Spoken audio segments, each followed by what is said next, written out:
Hello students, in this session we will learn about components of computer network. Previous video में भी हमने 2 components का discuss किया था, जिसमें NIC नेटवर्क इंटरफेस कार्ड जो कि कंप्यूटर के अंदर नेटवर्क बनाने के लिए यूज होता है, और मॉडेम का हमने डिस्कस किया था कि मॉड्यूलेशन और डीमॉड्यूलेशन के लिए हम मॉडेम का यूज करते हैं ताकि आपके एनालॉग डेटा को डिजिटल में और डिजिटल डेटा को एनालॉग में कन्वर्ट कर पाएँ। अभी मॉडेम्स के 2 टाइप्स हैं, external modem and internal modem. तो an internal modem is a device installed inside a desktop. तो इंटरनल मॉडेम क्या होता है कि आपका जो डिवाइस है उसके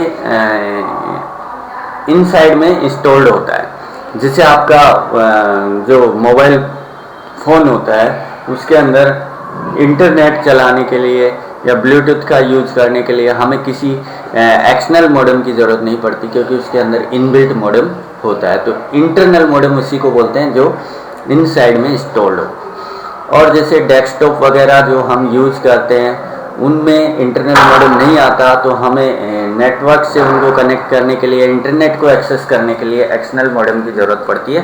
तो एक्सटर्नल मॉडेम हमेशा आउटसाइड द डिवाइस इंस्टॉल किए जाते हैं।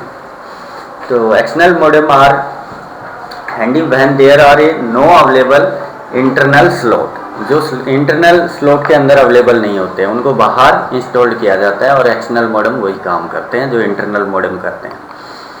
Hub, A hub is a small simple inexpensive device that join multiple computers together. Hub क्या करता है कि जब आप नेटवर्क के अंदर मल्टीपल कंप्यूटर्स को कनेक्ट करना चाहते हैं तो जो वायर होती है कंप्यूटर नेटवर्क की वो हब के अंदर ही कनेक्ट की जाती है। तो हब से आप मल्टीपल कंप्यूटर्स को एक दूसरे से कनेक्ट कर सकते हैं। यहाँ पे काफ़ी सारे स्लॉट्स दिए हैं इस हब के जो इमेज है इसके अंदर। तो जितने यहाँ पे स्लॉट्स हैं उतने आप अपने कंप्यूटर के अंदर नेटवर्क के अंदर कंप्यूटर कनेक्ट कर सकते हैं। और ज़्यादा की ज़रूरत है तो एक और हब यूज कर लें, इस हब की वायर यहाँ से कनेक्ट करके उस हब में कनेक्ट कर दें तो एक से ज़्यादा कनेक्ट हो जाएंगे। Next, bridge. A telecommunication network, a bridge is a product that connect a local area network to another local area network. जब आपके पास 2 नेटवर्क होते हैं और दोनों नेटवर्क एक दूसरे से कम्युनिकेशन करना चाहते हैं, तो कम्युनिकेशन करने के लिए दोनों को नेटवर्क से कनेक्ट होना ज़रूरी होता है। तो उन दोनों लोकल एरिया नेटवर्क को या 2 नेटवर्क को कनेक्ट करने के लिए ब्रिज का यूज किया जाता है। तो एक से ज़्यादा नेटवर्क जहाँ पे हो जाएं और आपको कनेक्ट करने की ज़रूरत हो तो आपको ब्रिज का यूज करना पड़ेगा। Repeater is an electronic device that receives a signal and retransmit it at a higher level. Repeater क्या करता है, जो वीक सिग्नल होते हैं उनको फिर से रिपीट कर देता है, फिर से रीट्रांसमिट कर देता है। मीन्स कि जब आपकी डेटा ट्रांसमिट करते हैं आप तो डिस्टेंस काफ़ी लंबा होता है, तो उस कंडीशन में डेटा आपका ट्रांसमिट होते होते उसके सिग्नल वीक हो जाते हैं और स्पीड स्लो हो जाती है। उस कंडीशन में बीच के अंदर रिपीटर कनेक्ट कर दिए जाते हैं जो वीक सिग्नल को रिसीव करेगा, और पहले जितनी स्पीड में से डेटा आपके पास आ रहे थे उतनी स्पीड से वो आगे की तरफ उसको रीट्रांसमिट कर देता है। तो वीक सिग्नल को रीट्रांसमिट करने के लिए रिपीटर्स का यूज किया जाता है। Next, switches and routers. तो सेम जो आपका हब होता था उसी तरह स्विच यूज किया जाता है। हब पहले यूज होते थे, आजकल स्विच का यूज किया जाता है, क्योंकि हब से डेटा ट्रांसमिट में काफ़ी टाइम लगता था।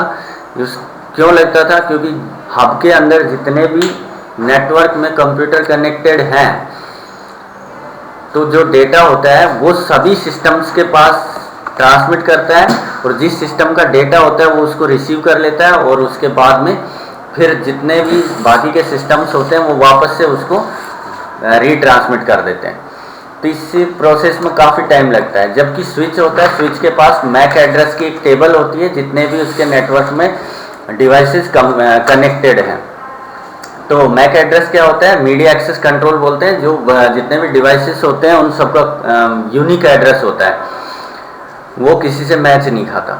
तो मैक एड्रेस की टेबल जब स्विच के पास होगी और कोई डेटा स्विच के पास आएगा तो वो किस डिवाइस को जाना है उस डेटा पैकेट के ऊपर उस डिवाइस का मैक एड्रेस होता है, तो वो उस मैक एड्रेस को रीड करके उसी डिवाइस के पास ट्रांसमिट करता है जिसका वो पैकेट होता है। इसमें टाइम कम लगता है क्योंकि बाकी डिवाइसेस के पास नहीं जाता, तो रीट्रांसमिट की उसकी जो प्रोसेस है उसको फॉलो नहीं करना पड़ता। That's it for today, bye.